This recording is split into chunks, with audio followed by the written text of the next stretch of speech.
हम बात करते हैं इंशाल्लाह कि गुनाहों के जो है वो असरात क्या हैं इंसान की ज़िंदगी पे और क्यों इन्हें छोड़ना चाहिए और क्यों हमें मोटिवेटेड रहना चाहिए इंशाल्लाह कि गुनाहों से बंदा दूर रहे। सबसे पहली बात तो ये समझ लें, देखें कि गुनाह की नेचर ही ऐसी है कि वो आपको नुकसान देगा। ये इसलिए नहीं है कि अल्लाह आपको पनिश कर रहा है, अल्लाह तो इंसान को पनिश करना चाहता ही नहीं। कुरान में है, सूरह निसा में अल्लाह कहते हैं अल्लाह तुम्हें पनिश करके क्या करेगा अगर तुम अल्लाह के मानने वाले और अल्लाह से इस्तग़फ़ार करते हो, अल्लाह का शुक्र करते हो। असल में तो इंसान खुद पनिश करता है अपने आप को। तो जिस तरह एक रेडियो एक्टिव मटीरियल नुकसानदेह है, उसके करीब आप जाएंगे आपको कैंसर हो जाएगा गामा रेज़ की वजह से। इसी तरह गुनाह है, आप उसके करीब जाएंगे, हो ही नहीं सकता आपको नुकसान ना हो, नुकसान आएगा ही आएगा। तो वो हम खुद अपना नुकसान कर रहे हैं, ठीक है।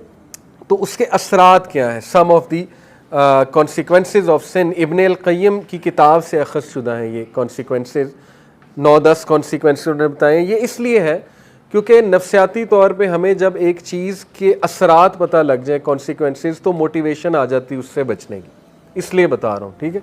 पहली चीज़ है जी कि नॉलेज से डिप्राइव हो जाना। जितना भी आपको इल्म था, जो भी था, उससे डिप्राइव हो जाता है इंसान, क्योंकि नॉलेज लाइट है, नूर है। गुनाह जो है वो नूर को ले लेता है।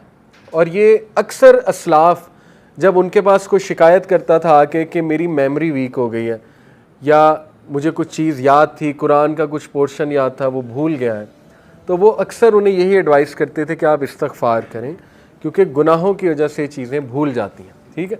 तो ये एक बहुत बड़ा असर है। अल्लाह माफ़ करे, किसी ने कुरान हिफ्ज़ किया हुआ है और बिल्कुल निकल गया है दिल से, तो ये एक फ़िक्र करने वाली बात है और उसको कोशिश करनी चाहिए उसको वापस लाए और अपने गुनाहों को भी ज़ाहिर है उनसे तौबा करें। दूसरी चीज़, रिज़्क़ का छिन जाना। अल्लाह के नबी सल्लल्लाहु अलैहि वसल्लम ने फरमाया, इब्ने माजा की हदीस है, सही हदीस है, एक शख्स को रिज़्क़ मिलना होता है हलाल से, लेकिन वो जल्दबाजी करके, गुनाह करके वही रिज़्क़ हराम से ले लेता है, तो फिर उसको एक्स्ट्रा कुछ नहीं मिलता, जो उसने ले लिया वो मिल जाता है, ना अल्लाह की हेल्प उसके साथ होती है। और ये जो हदीस है जो मैं अभी सुनाने लगा, ये क्या है? A man is deprived of provision because of the sins that he commits. इंसान को रिज़्क़ से डिप्राइव कर दिया जाता है उसके गुनाहों की वजह से। अब यहाँ पे हो सकता है आपके जहन में सवाल है कि नहीं यार, फलाना इतने गुनाह करता है, वो तो मौजें कर रहा है, ठीक है, उसने तो प्लॉट बना लिए, ये कर लिया, वो कर लिया। तो देखिए, रिस्क 4 तरह का होता है: financial wealth, emotional wealth, social wealth, time wealth. हो सकता है उसके पास फाइनेंशियल वेल्थ हो लेकिन ना इमोशनल वेल्थ हो। इमोशनल वेल्थ क्या है? जहनी सुकून, वो भी रिस्क है। गिना, ठीक है, दिल में एक सेटिस्फेक्शन। इसी तरह इमोशनल वेल्थ में है जज्बात पे कंट्रोल, एंगर मैनेजमेंट अच्छी, अखलाक अच्छा, ये इमोशनल वेल्थ है। हो सकता है वो बंदा इससे महरूम हो। आपने कई लोग देखे हैं कुछ भी नहीं खाने को, लेकिन जहनी सुकून है अल्लाह की तरफ से, औलाद दी अल्लाह ने, औलाद पल भी रही है माशाल्लाह और नेक औलाद है, ठीक है, सब कुछ है।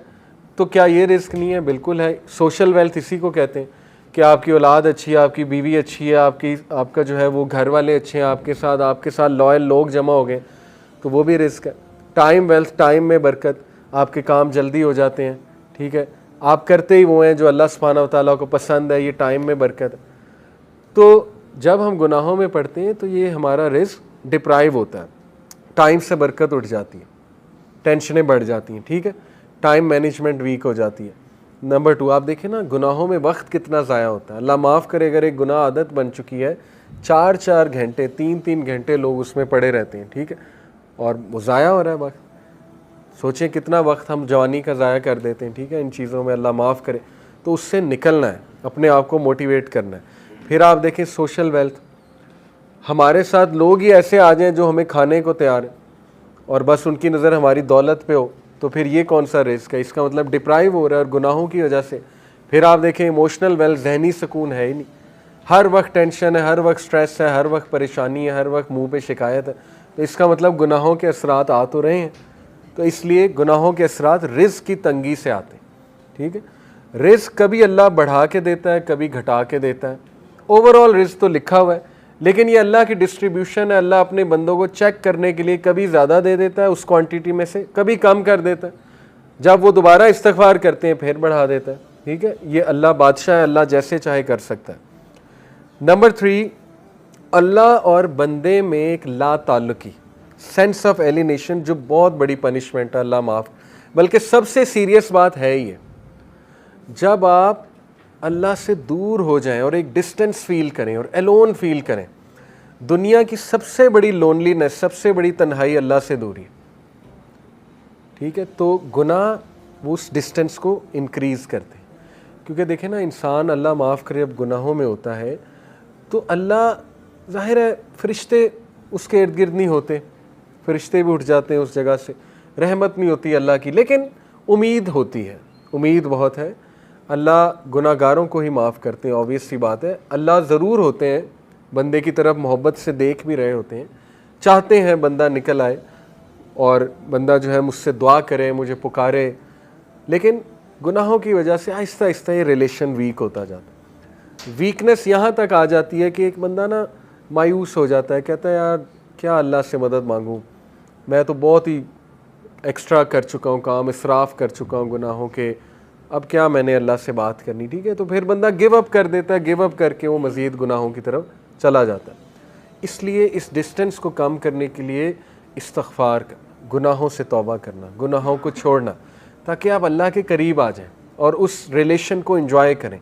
खालिक के साथ जो रिलेशन है ना, वो सबसे खूबसूरत, सबसे हेल्दी रिलेशन है, सबसे ब्यूटीफुल रिलेशन है, और इंसान खुश हो जाता है खालिक के साथ रिलेशन स्ट्रॉन्ग करके, ठीक है। ये चौथी चीज़, things become difficult for him so that he does not turn his attention towards any matter, but he finds the way blocked or he finds it difficult. काम मुश्किल होना शुरू हो जाते हैं गुनाहों की वजह से। मैंने जैसे कहा रिस्क में तंगी आ जाती, इस तरह कामों में भी मुश्किलात आना शुरू हो जाती हैं। अच्छा खासा काम कोई था, होने लगा था, एकदम मुश्किल बन गया, रुकावट आ गई, ठीक है। तो इस मौके पे बंदे को इस्तग़फ़ार बढ़ाना चाहिए, अपने गुनाहों की तौबा करनी चाहिए इस मौके पे, ठीक है, ताकि वो अटका हुआ काम जो अल्लाह की रहमत से वो ठीक हो जाए।